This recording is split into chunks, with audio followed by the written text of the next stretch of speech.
mga kalods, it's me again, Gibo, ang simpleng vlogger at mangisda ng kapis. Ngayong araw nga pala mga kalods, pang 52 araw na nating pagpandaw ng ating baklad o taba. Dilim at ang ganda ng panahon habang kami naglalakad papuntang bangka, ay di na nga kasama namin ang aming mga alagang aso papuntang Siwanla. At habang nga kami papunta na ng baklad, ay ang ganda ng kalangitan, waring nagbabadya na ng matinding sikat ng araw. Ayan mga kalods, dito na tayo. Araw, ganda lang sikat ng araw.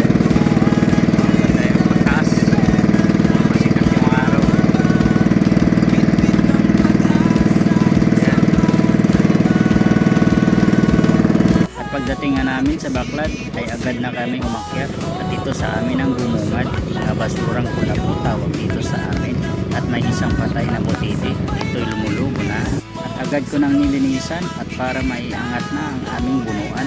At pagkaangat nga namin, ito ang aming kuha. Ilang pirasong pusit at ang isang medyo malaki, kinuha ko na ang tinta at iniwa-hiwa ko na yan mamaya at ibudburan ko ng konting crispy fry para may ulam. Wow, ang sarap! Busog-busog na naman. Gitna di talaga nagsama ng kanyang pamilya at siya'y nag-iisa. Wow. Bugaong at gisaw at ang isang malaking sugpo, ang laki sana at mas maganda pag marami-rami sila ay may maibibenta sana.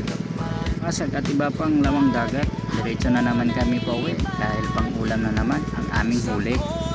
Kaya Auntie Tutay, pasensya na naman, hindi na naman kami sa'yo nakadaan. Wow.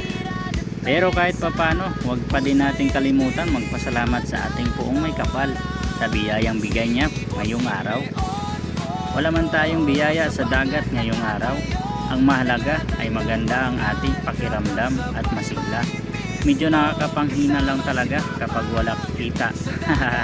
Uulitin ko na naman po, pwede po bang makahingi ng kaunting pabor?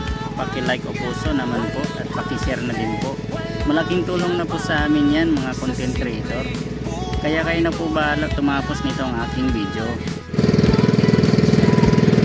Ay, babo! Babukit! Hawa pang kami!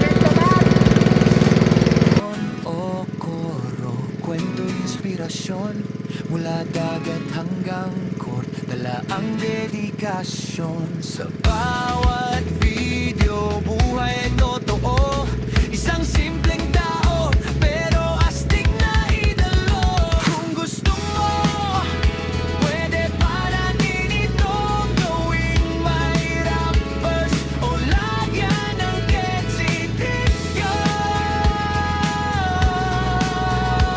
style. Drink! Get now! So yun, wala na naman tayong kuha mga kalods. Sobrang hina talaga ng panguha ngayon sa baklad. Wala talaga mga kalods. Diretso na naman kayo pauwi. Wala na naman tayong naibenta. Halos kulang pa nga pangulam. Kaya hanggang dito na lang muna mga kalods. Maraming salamat sa inyong panonood. Bye bye.